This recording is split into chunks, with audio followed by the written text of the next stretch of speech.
Les chapitres 11 à 19 du livre de l'Apocalypse décrivent les 3 dernières années et demie de la période de la tribulation, au moment où le 7e ange sonne de la trompette.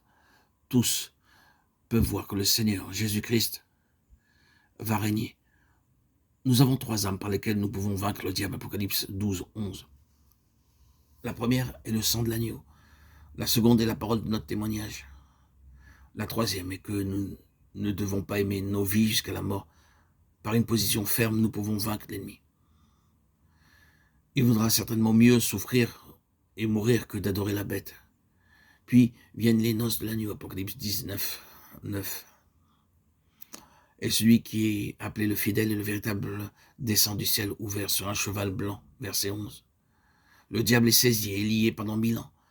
À la fin de ces 1000 ans, Satan est relâché, verset 7 et 8 du chapitre 20. Il sort pour séduire de nouveau les nations et pour les rassembler pour la bataille. Mais un feu descend du ciel de la part de Dieu et les dévore. Puis le diable est jugé et jeté dans les temps de feu.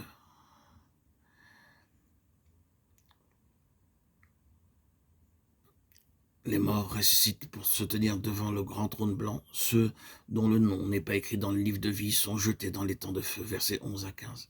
Celui qui atteste ces choses dit, « Oui, je viens bientôt, Amen. Viens, Seigneur Jésus. » Apocalypse 22, 20. Le livre se termine avec la merveilleuse promesse, « Oui, je viens bientôt. » Et l'auteur répond, « Amen, viens, Seigneur Jésus. » Et ajoute, « Que la grâce du Seigneur Jésus soit avec tous. » Apocalypse 22, 20, 21. Voici, je viens bientôt et ma rétribution est avec moi pour rendre à chacun selon ce qu'est son œuvre. Apocalypse 22, 12. Une bénédiction particulière est promise aux lecteurs de ce livre de l'Apocalypse. Heureux celui qui lit et ceux qui entendent les paroles de la prophétie et qui gardent les choses qui y sont écrites, car le temps est proche. Apocalypse 1, 3. Et voici, je viens bientôt. Heureux celui qui garde les paroles de la prophétie de ce livre. Apocalypse 22, 7. Le message de ce livre est donné en vue de nous préparer pour la seconde apparition du Seigneur Jésus-Christ. C'est pourquoi vous serez aidés en lisant lentement et avec prière le livre de l'Apocalypse.